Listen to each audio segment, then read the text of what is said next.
Hello साथियों, स्वागत है आप सभी लोगों का। तो आज हम एचपीजीके का फर्स्ट लेक्चर आपके सामने लेकर आए हैं। सबसे पहले हम ज्योग्राफी सेक्शन को पूरा करेंगे।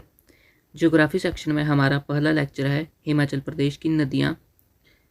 तो बहुत सारे एग्ज़ाम में हिमाचल प्रदेश की नदियों से क्वेश्चन बनते हैं।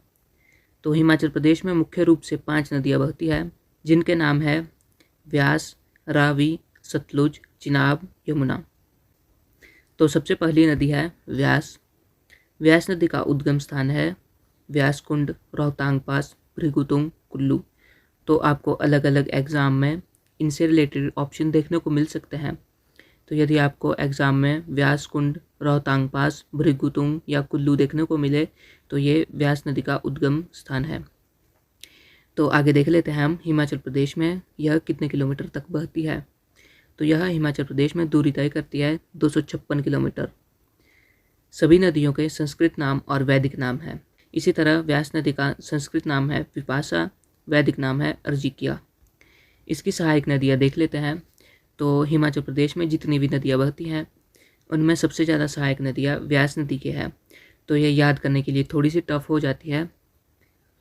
तो सहायक नदियाँ हैं पार्वती, मलाना, सैंज, तीर्थन, सुकेती, फौजल, सरवरी, बाणगंगा, बनेर, नुगल, बिनवा, चक्की, पतलीपुल, उहल, लारजी, हारला, नेकेड। तो ये काफ़ी ज़्यादा है और यह याद करने के लिए थोड़ी सी टफ हो जाती है। तो जैसा कि हमने ऊपर देखा, व्यास नदी का उद्गम स्थान व्यास कुंड, रोहतांग पास, भृगुतुंग है और ये सारी जगह कुल्लू में स्थित है।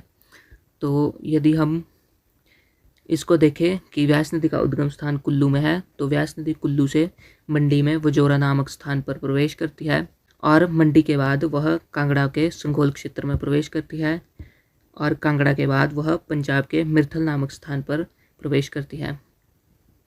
तो हमारी दूसरी नदी है रावी। रावी नदी का उद्गम स्थान है बड़ा बंगाल, कांगड़ा और यह हिमाचल में दूरी तय करती है 158 किलोमीटर।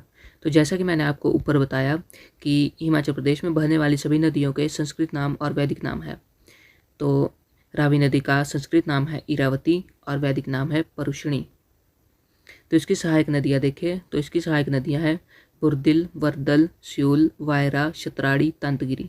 तो ये बड़ा बंगाल कांगड़ा से निकलती है और यह कांगड़ा से चंबा में प्रवेश करती है और चंबा के बाद यह पंजाब के खेड़ी नामक स्थान पर प्रवेश करती है।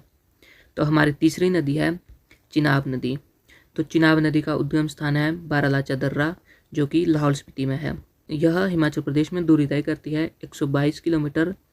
इसका संस्कृत नाम है चंद्रभागा और वैदिक नाम है असिकनी। तो इसकी सहायक नदियाँ हैं चंद्र भागा, मायरा नाला, सेंचर नाला, जम्मू तवी।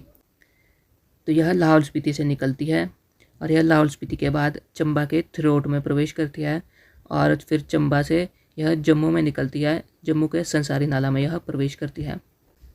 तो आगे हम देखते हैं सतलुज नदी के बारे में। तो सतलुज नदी का उद्गम स्थान राक्षस ताल झील तिब्बत, शिपकिला दर्रा किन्नौर या मानसरोवर झील के पास आपको देखने को मिल सकता है। तो यह दूरी तय करती है हिमाचल प्रदेश में 320 किलोमीटर। इसका संस्कृत नाम है शतुद्र और वैदिक नाम है सतुद्री। सहायक नदियाँ हैं इसकी बसपा, स्पीति, नगौली, सिरखंड। तो इसकी सबसे बड़ी सहायक नदी स्पीति है। तो यह किन्नौर में प्रवेश करती है शिपकिला दर्रा से और किन्नौर के बाद यह शिमला के चौरा नामक स्थान पर एंट्री करती है और शिमला के बाद यह कुल्लू के कसौल नामक स्थान पर प्रवेश करती है। कुल्लू के बाद बिलासपुर में और बिलासपुर से पंजाब में प्रवेश करती है। तो इसके बाद हम अंतिम नदी के बारे में पढ़ते हैं, यमुना नदी के बारे में। तो यमुना नदी का उद्गम स्थान यमुनोत्री कालिंदी पर्वत, उत्तराखंड है। तो ये आपको कोई भी ऑप्शन पेपर में देखने को मिल सकता है। यह दोनों स्थान उत्तराखंड में स्थित है। यह हिमाचल प्रदेश में दूरी तय करती है 22 किलोमीटर। इसका वैदिक नाम है कालिंदी। सहायक नदियाँ हैं टॉन्स, गिरी, बब्बर, बांटा, अंद्रा, आंसनी और यह उत्तराखंड से सिरमौर में प्रवेश करती है मांजरी नामक स्थान पर और यह सिरमौर के बाद हरियाणा में प्रवेश करती है ताजेवाला के पास। तो इसी के साथ हमारी आज की नदियाँ पूरी होती है। यदि आपको वीडियो अच्छी लगी हो तो लाइक ज़रूर करें। यदि आप ऐसी वीडियोज़ देखना चाहते हैं तो हमारे चैनल को सब्सक्राइब ज़रूर करें।